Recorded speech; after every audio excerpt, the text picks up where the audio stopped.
Hello guys, welcome back. അപ്പോൾ നമ്മൾ ഇന്ന് ഉണ്ടാക്കാൻ പോകുന്നത് അവിൽ മിൽക്കാണ്. അതിന്റെ മെയിൻ ഇൻഗ്രീഡിയന്റ് ആയ അവല് വേണം നമുക്ക്.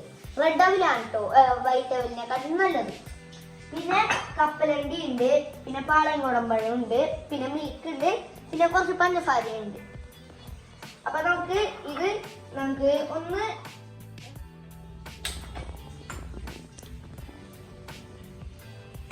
ഓക്കെ. അപ്പൊ നമ്മളത് അവലൊന്ന് റോസ്റ്റ് ചെയ്യാൻ വേണ്ടിയിട്ട്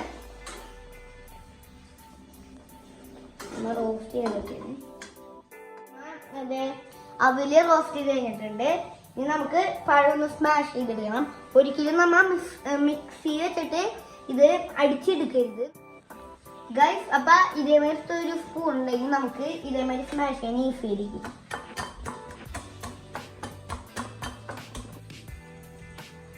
അപ്പോൾ ഗൈസ്, ഇത് ഏകദേശം സ്മാഷ് ആയിട്ടുണ്ട്. ഇനി നമുക്ക് 3.5 ടീസ്പൂൺ പഞ്ചസാര ഇടാം.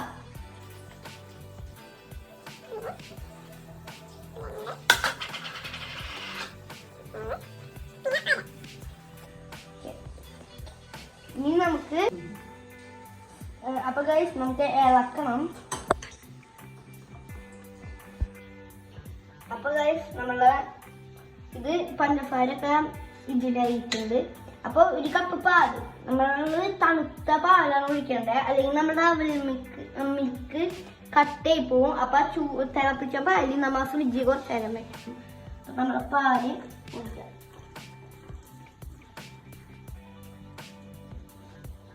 പറഞ്ഞിട്ടുണ്ട്, നമുക്ക് ഇളക്കാം.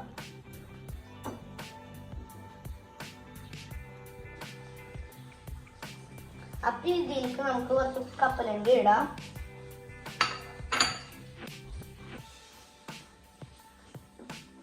അപ്പൊ ഗൈസ്, നമ്മൾ ഈ വറുത്ത അവലാണ് ഇട്ടെങ്കിൽ ഇതിലേക്ക് ഇടാൻ പോകുന്നത്. അപ്പൊ ഇനി നമുക്ക് ഇളക്കാം.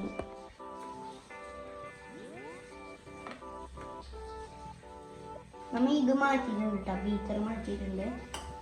നമുക്ക് ഇനി ഇതൊന്ന് ഒരു ഗ്ലാസ്സിലേക്ക് ആക്കാട്ടോ. അപ്പൊ ഗൈസ്, നമ്മൾ എല്ലാം ഗ്ലാസ്സിലേക്ക് നമ്മുടെ അവലിലേക്ക് ഒഴിച്ചിട്ടുണ്ട്. നമുക്ക് കുറച്ച് ഇതേമാതിരിയൊക്കെ ഇടാം. എനിക്ക് ടൂട്ടി ഫ്രൂട്ടി ഒക്കെ ഉണ്ട്, പക്ഷെ എനിക്ക് അത്ര ഇടുന്ന ഇഷ്ടമല്ല. നിങ്ങൾക്കാണെങ്കിൽ ഐസ്ക്രീം ഒക്കെ ഇടാം, വാനില ഐസ്ക്രീം. ഓക്കെ ഗൈസ്, നമ്മുടെ അവിൽ മിൽക്ക് റെഡിയായി. കുടിച്ചോക്കാം.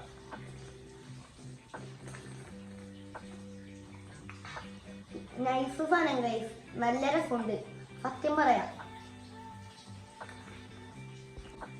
നിങ്ങൾ കണ്ടതല്ലേ നല്ല ഈസിയായിട്ട് ഉണ്ടാക്കിയത്. അപ്പൊ നിങ്ങൾ എല്ലാവരും ഇന്ന് തന്നെ ഇത് ഒന്ന് പരീക്ഷിച്ച് നോക്കണം. നല്ല ടേസ്റ്റ് ഉണ്ട്, അതായിരുന്നു. അപ്പൊ ഗൈസ്, ഇനി ഇടയ്ക്കിട്ട് ഞാൻ ഇതേമാതിരത്തെ റെസിപ്പീസ് കൊണ്ടുവരാം. അപ്പൊ നിങ്ങൾ ലൈക്ക് ചെയ്യുക, ഷെയർ ചെയ്യുക, സബ്സ്ക്രൈബ് ചെയ്യുക. ബൈ.